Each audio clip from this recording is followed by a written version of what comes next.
di tempat yang maha tinggi, mau menyapa kami anak-anak-Mu. Dan saat ini Tuhan, kami percaya bahwa Engkau turun tangan memberkati seluruh umat-Mu, memulihkan kami dalam segala keterbatasan, kekurangan, bahkan kesakitan kami. Dan Engkau akan memberkati segala usaha, pekerjaan, jalan hidup kami. Terima kasih ya Tuhan. Saat ini kami membuka hati kami, belajar kebenaran firman-Mu yang akan menjadi tuntunan bagi kami kembali. Tuhan, mampukan hamba-Mu untuk menyampaikan apa yang Tuhan maksudkan. Roh-Mu yang kudus terjemahkan firman-Mu, baik yang menyampaikan maupun yang mendengar. Kiranya kami sama-sama diberkati. Demi dan melalui Tuhan kami Yesus Kristus, kami sambut firman-Mu pada pagi hari ini. Amin. Silakan duduk Bapak Ibu Saudara yang kekasih dalam Tuhan Yesus.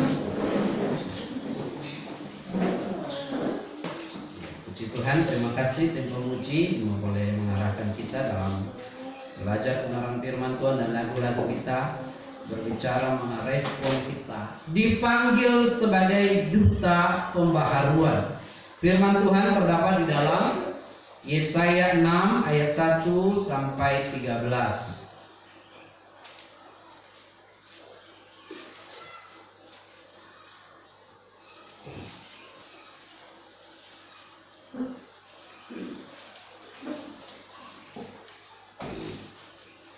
Kita akan membaca sekali lagi bergantian bagian ini supaya kita lebih memahami dan menolong kita untuk belajar.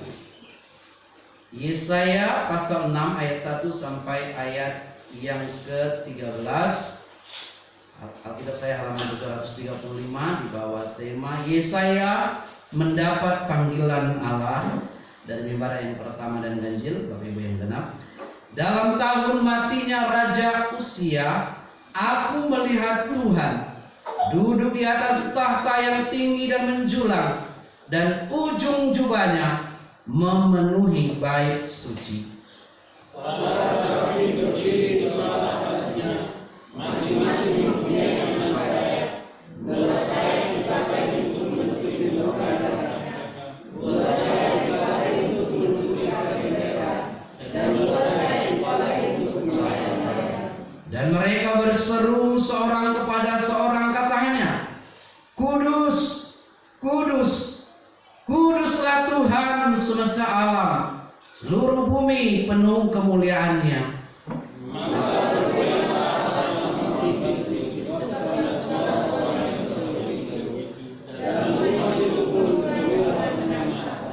Lalu kataku, celakalah aku binasa, sebab aku ini seorang yang najis bibir, dan aku tinggal di tengah-tengah bangsa yang najis bibir. Namun mataku telah melihat Sang Raja, yakni Tuhan semesta alam.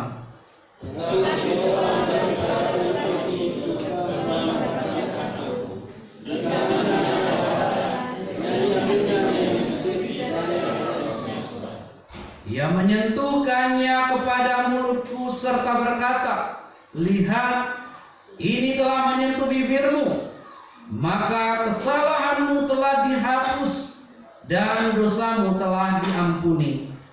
Lalu aku mendengar suara Tuhan berkata, siapakah yang akan kuutus dan siapakah yang mau pergi ke aku? Maka seruku, ini aku, utuslah aku.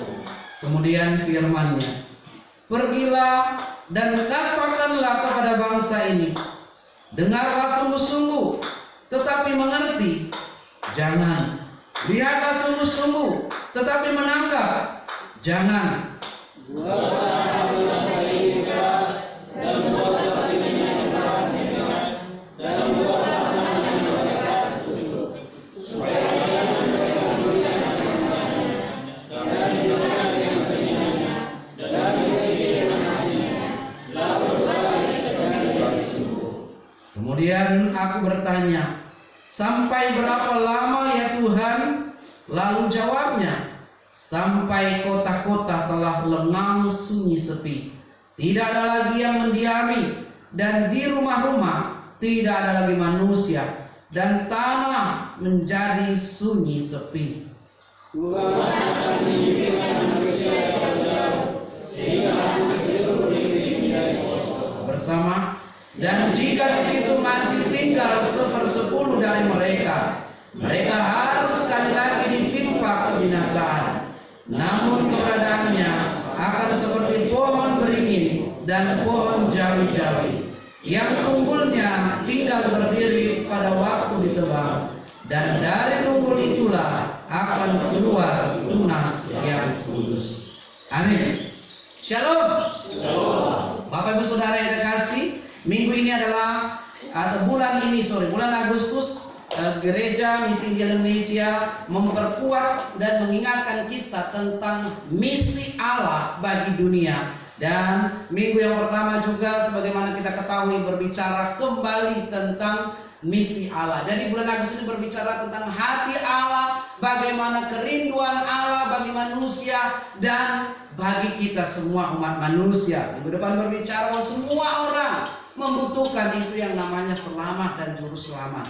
Bapak Ibu Saudara, minggu ini kita akan belajar menjadi utusan Tuhan, dipanggil sebagai duta pembaharuan. Apa itu duta pembaharuan?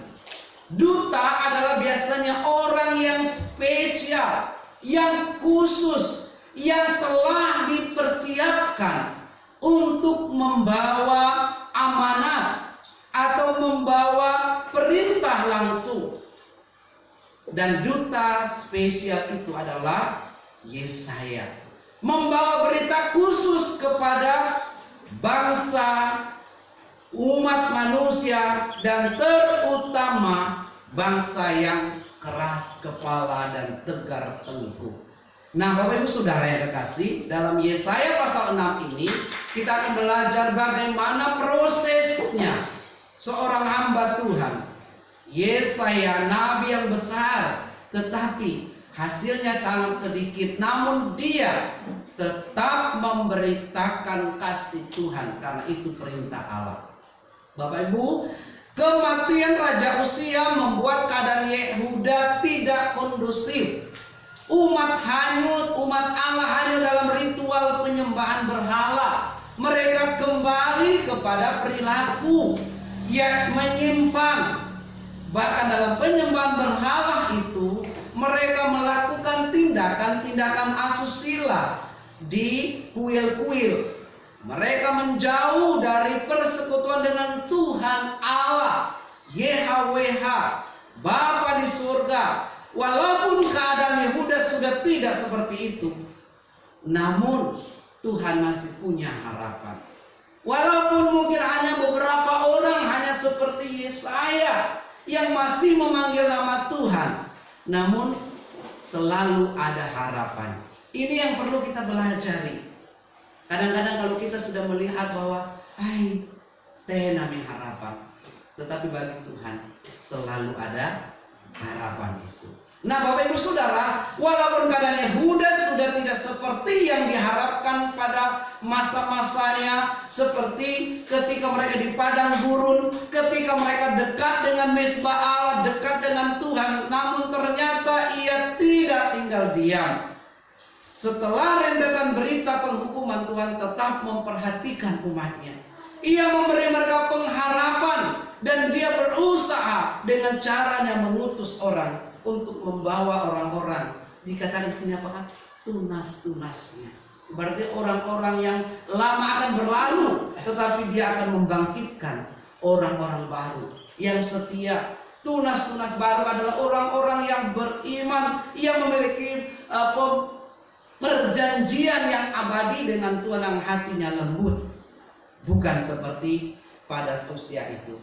Nah, Bapak Ibu Saudara, sewaktu pemerintahan Raja Uzia dikatakan pada zaman tahun matinya Raja Uzia, aku melihat Tuhan. Bapak Ibu Saudara yang kekasih, tahu nggak bahwa pada Uzia adalah raja yang pernah melakukan pelanggaran. Apa pelanggaran Usia? Masih ingat? Dia adalah raja yang tidak sabar. Ada imam disuruh untuk mempersembahkan kepada Tuhan untuk menghormati Allah, dikhususkan tapi tidak sabar. Saya kan raja, bisa buat apa saja. Nggak harus tunggu imam, nggak sabar, akhirnya dia juga mempersembahkan korban. Dan yang terakhir apa? Sebelum akhir hayatnya, Usia menderita sakit kandala, kata orang Makassar. Kalau orang sini bilang apa ya? Kusta. Sehingga dia dihukum oleh Tuhan karena tidak menghormati Allah. Dan sejak itu juga banyak juga bangsa itu tidak menghormati Allah. Walaupun pada akhirnya Usia juga berubah atau bertobat. Dan dikatakan pada saat tahun matinya, di mana bangsa itu menjauh dari hadapan Tuhan, Tuhan menampakkan diri. Bapak Ibu Saudara yang kekasih, banyak orang mencari Tuhan di bangsa ini. Amin. Tetapi lebih banyak lagi yang tidak mau mencari Tuhan. Sudah diingatkan, sudah dipanggil, sudah didoakan mungkin atau mungkin berusaha untuk dibawa, tetapi hatinya belum bertemu dengan Tuhan. Maka poin yang pertama kita melihat di sini, betapa indahnya ketika kita melihat Tuhan atau bertemu dengan Tuhan. Bapak Ibu Saudara yang kekasih, kalau kita bertemu dengan Pak Camat atau Pak Bupati, senang nggak? Kebanyakan orang senang. Maka kita juga dalam 17 Agustus ini nanti akan bertemu dengan para pemimpin bangsa ini. Maka bangsa ini akan bersolek, pasang umbul-umbul dan pasang ini seterusnya. Bapak Ibu Saudara, seandainya kalau yang sekolah sekarang, kepala sekolah ini, sini ada beberapa kepala sekolah, datang kepada rumah muridnya, pasti kita senang. Pak Guru mari Pak Guru, nah senang. Apalagi misalnya kalau Pak Camat, Pak Bupati datang ke kita, saya berharap orang-orang yang kita hormati dan hargai datang kepada kita, kita merasa bahwa kita dihargai juga. Nah, apalagi bangsa itu dikatakan di tengah-tengah tidak ada suara kenabian, di mana mereka kembali kepada jalan yang tidak benar. Tuhan duduk di atas tahta yang tinggi dan menjulang. Dia Allah yang berkuasa, tetapi dia juga menyatakan rahmatnya sampai ujung jubahnya memenuhi bait suci.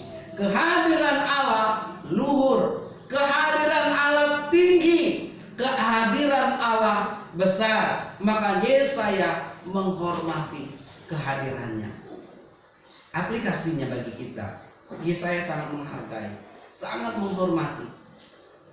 Sadarkah Bapak Ibu Saudara, Tuhan mau hadir dalam hidupmu. Tuhan mau berjumpa dengan Bapak Ibu Saudara. Apakah kita siap berjumpa dengan Tuhan? Bukan dalam keadaannya mau mati ya.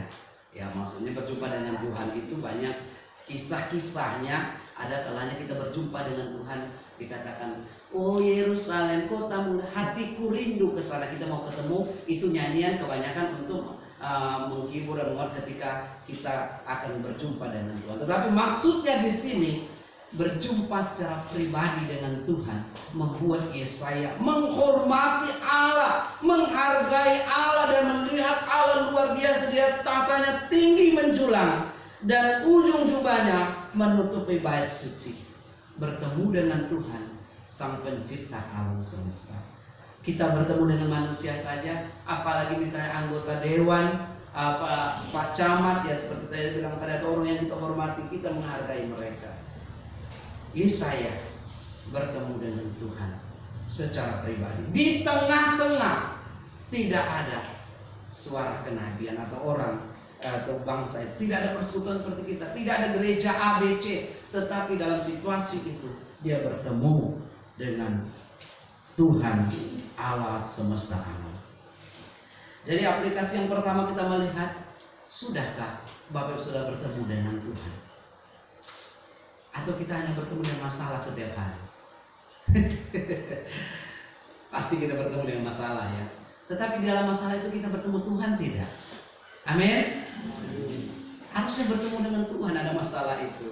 Ya bersyukur Ibu Kekasih tadi menyaksikan ya, puji Tuhan, putra mereka, anak mereka yang kedua ya Bapak Ibu ya. Ya, dipanggil Tuhan, diperlengkapi oleh Tuhan, dan Tuhan juga menyediakan. Walaupun dikatakan sponsornya Tuhan Yesus, tetapi mereka telah mempersembahkan, dan anaknya mungkin kerja katanya di PT Surya sini, tapi dipanggil khusus, diperlengkapi khusus, dan Tuhan juga telah menolong dia sehingga dari D3-nya sampai kemarin S1 selesai. Bertemu dengan Tuhan adalah sesuatu yang baik, bukan? Amin. Nah, maka pertanyaannya Bapak Saudara, maukah Bapak Saudara bertemu dengan Tuhan? Rindukah kita melihat Tuhan dalam problema kita? Musa ketika menggembalakan kambing domba, dia bertemu dengan Tuhan secara pribadi, maka dia berubah dan berusaha untuk menjadi pelayan hamba Tuhan. Dikatakan Yesaya ini najis bibir. Jadi dalam kaitannya dia hidup di zaman orang yang suka meleter, bicara banyak kebohongan, banyak hal yang lain, tetapi bertemu dengan Tuhan akan mengubahnya. Bapak Ibu Saudara yang kekasih, maukah kita ketika sedang masak, bukan hanya kita melihat kangkung dan daun ubi di wajah, tapi kita bertemu dengan Tuhan di sini. Ketika ada persoalan, menghadapi suami, menghadapi anak, menghadapi problem kekurangan dan tantangan, mari kita mau bertemu dengan Tuhan. Mengapa? Karena Allah masih berkenan kepada kita sampai hari ini. Dan pada peristiwa ini konteksnya, pada saat bangsa itu dikatakan sedang tidak ada pemimpin, rajanya mati, mungkin sedang berbagai macam terjadi kemerosotan moral, akhlak, dan juga orang tidak tertib hidupnya. Dikatakan bahwa keadaan Yehuda damai dan makmur secara materi, tetapi mereka hatinya keras, hidupnya jahat. Mereka dikatakan tuli mata rohaninya.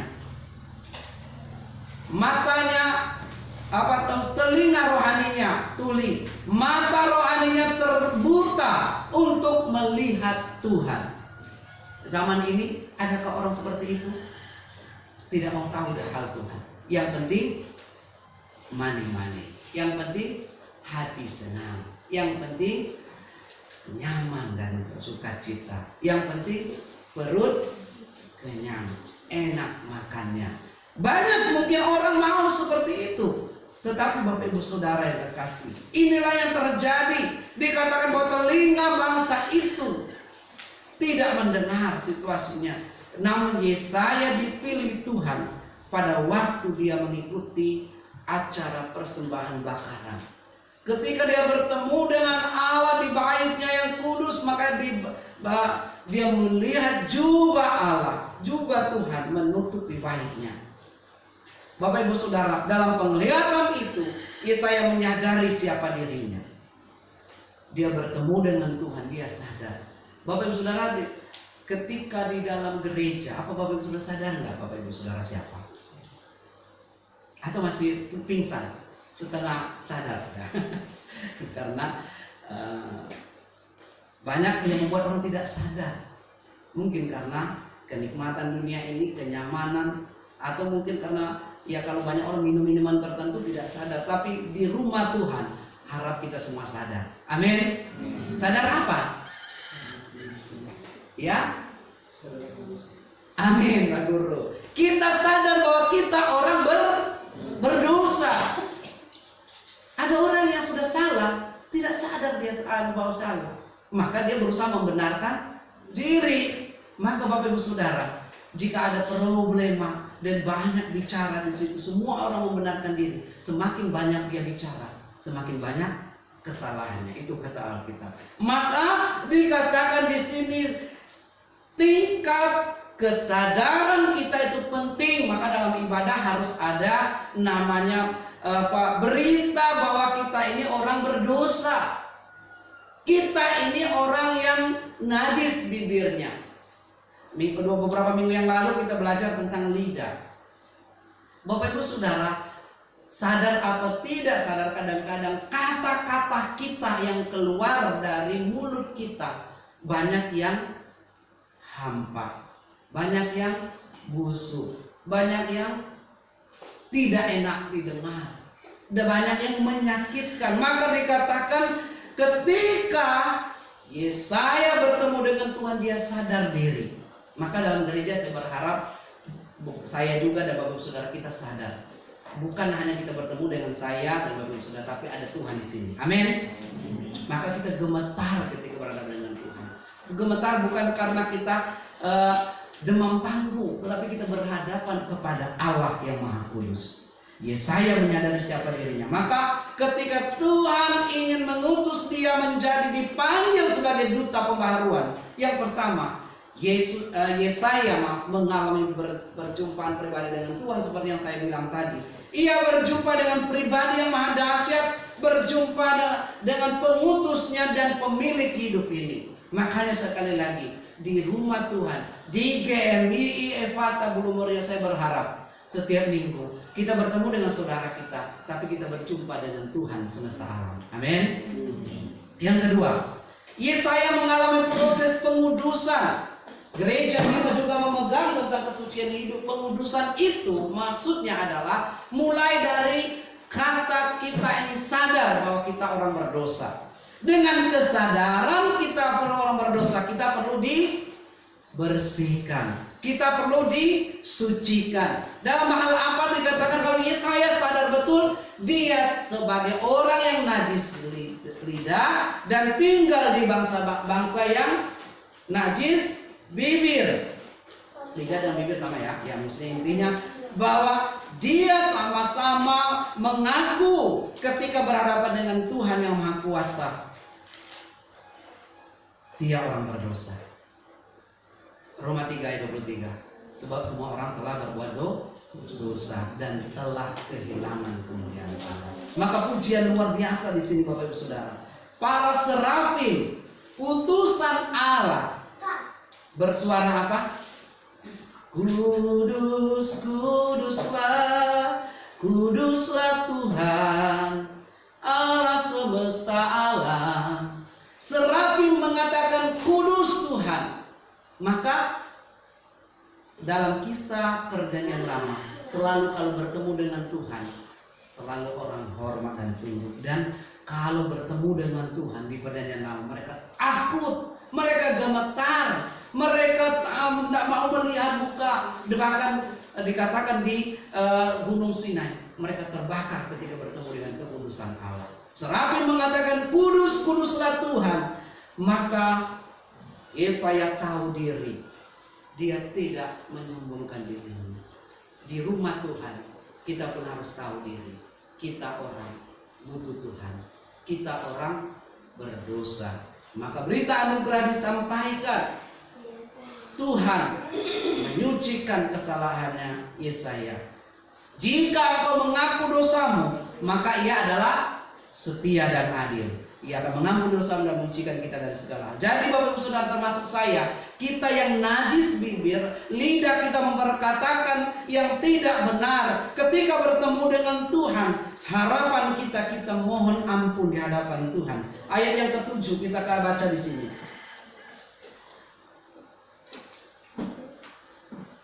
Ia menyentuhkannya kepada mulutku serta berkata, maksudnya salah seorang serafim atau utusan Allah itu yang bersayap-sayap itu, dikatakan dia berkata, lihat ini telah menyentuh bibirmu, maka kesalahanmu telah dihapus dan dosamu telah diampuni.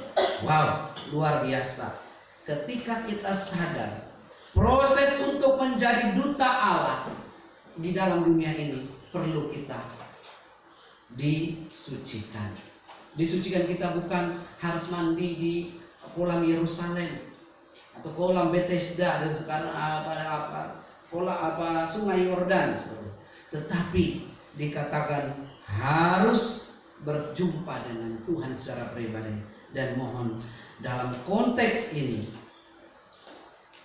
jepit yang dipakai untuk memperbaiki bara api itu, diambil satu bara api, disentuhkan ke mulutnya Yesaya. Wah, kalau kita bertemu dengan Tuhan pasti kita langsung tidak tahu bagaimana. Tetapi Yesaya ketika dia disucikan oleh Tuhan, lihat mulutmu yang kau berkata penuh dengan kata-kata yang tidak benar, sekarang diampuni, disucikan, kesalahanmu telah dihapus dan dosamu telah diampuni. Inilah berita anugerah. Inilah berita yang harus disampaikan kepada dunia ini.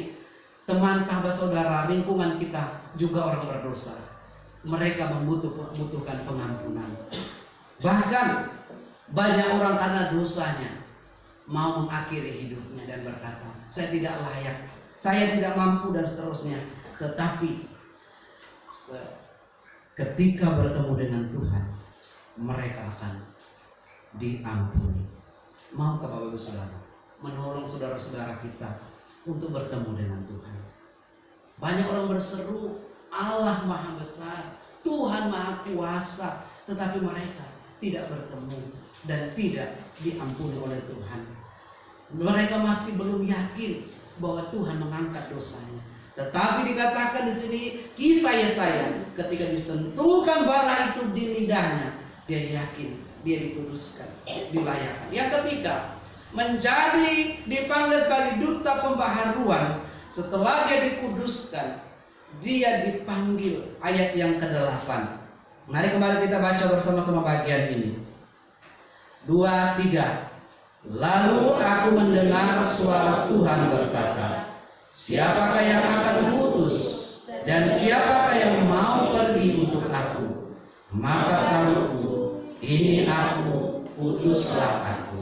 Bapak Ibu Saudara, bagian yang ke-8 ini kita akan belajar bahwa Nabi Yesaya ketika mengakui kenajisan bibir dan lidahnya, celakalah aku, dia akan binasa. Tetapi ketika dia disucikan, kata celaka dalam dikatakan di sepanjang kitab Yesaya ini ada 19 kali, mengungkapkan bahwa manusia harus sadar bahwa tanpa Tuhan kita binasa. Amin. Tanpa Yesus, katakan di hatimu, tanpa Tuhan Yesus saya binasa. Tanpa Tuhan Yesus tidak ada pengharapan. Tanpa Tuhan Yesus tidak ada keselamatan. Nah, maka dikatakan celakalah aku.